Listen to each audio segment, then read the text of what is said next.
here we go. We have the S&P 500. What we have here from the bottom lows, when we were calling that 1075, we rallied on up. But we've had 1, 2, 3, 4, actually 5 days up here in this top pattern. But this is referred to as a wedge.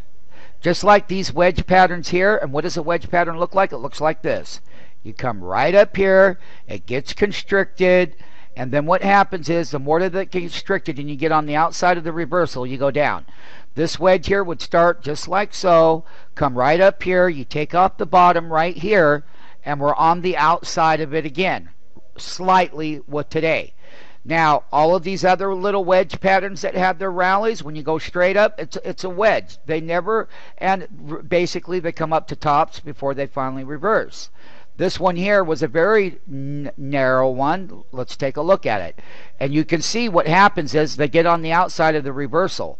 They're always called wedge patterns in the technical world. And you can see how they always end up. And then they get on the outside of it, okay? So basically, same thing even over here. What a wedge it was. This one here. And you can see they get on the outside. This is what I'm talking about. Here's another one. Doesn't matter. They never, ever play out for the bull, okay? Because when you're going up, you are consolidating. It is year-end when it's traditional to be the bull rally. The thing I would like to point out is that the 11/19/2011 1200 put 30,000 contracts, and people are buying in this area. These are very expensive for 11/19, but the only conviction that we see happening here today is that the S&P is being bought off, and you can see that you're already, if I draw another line right here, you can see you're on the outside of this here. So let me blow this chart up for the MMTs, and here's what they look like. Okay, so we hit right in here to the consolidation. We're on the outside of it here. So basically, that's how these patterns always fail in these kinds of bear trends. Bear trends have bear rallies. They're called short cover rallies, and they're always good to go long. But you get on the outside of it here, and you go down. You've had 1, 2, and even naturally a very small one here. And this is what they look like. And you always get right here on the outside of them, and then down they go. So we've got 1, 2, a shallow one, and then we have the bigger one here. Now, this one's a little bit different. It's on the outside of that. This was the middle part of it, and 1, 2, 3, 4, and today's the 5th day. Because of what's happening in Germany and the French and Greece and all of the problems that we have going on with the austerity, is that every rumor that has come out is no one wants to be long at this very moment.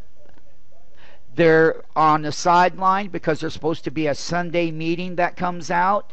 People are thinking now that meeting won't even happen on Sunday, and then you're going to wake up on Monday and you're going to have a big gap down if that's the case.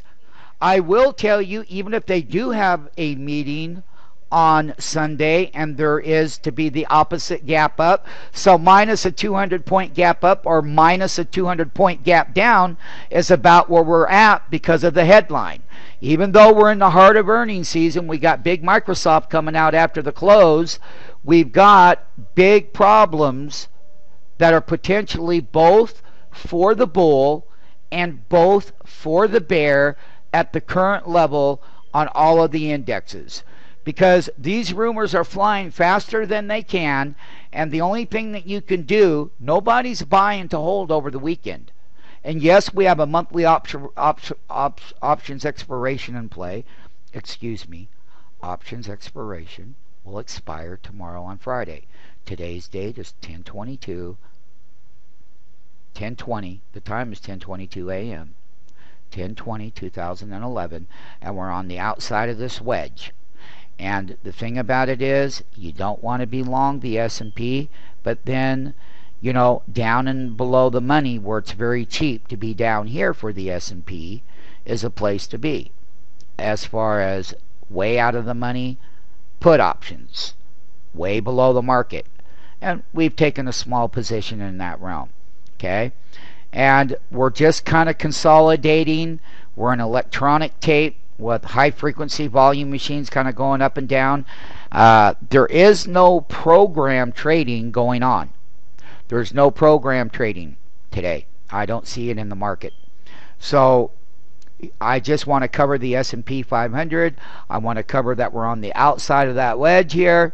You can clearly see it. This is the heart of it right here. This is the top of that resistance, and you're on the outside of it. You're not on the right. You're on the left side. The right side would be up here, and we're not above that. We're not above that trend line. We're below it. We're on the outside. We're not on the. So we're below it, and that trend line right here coming off that low, coming right across that shoulder here and that shoulder there, that's that resistance area. Okay, very, very, very, very light volume. Could either try to get some short cover and kind of walk it up a little bit, and or sell it off. Bearish bets are being made heavily on the 1119 1200 put with 30,000 contracts traded, with only the market being open 3 hours. That's pretty heavy volume to the downside.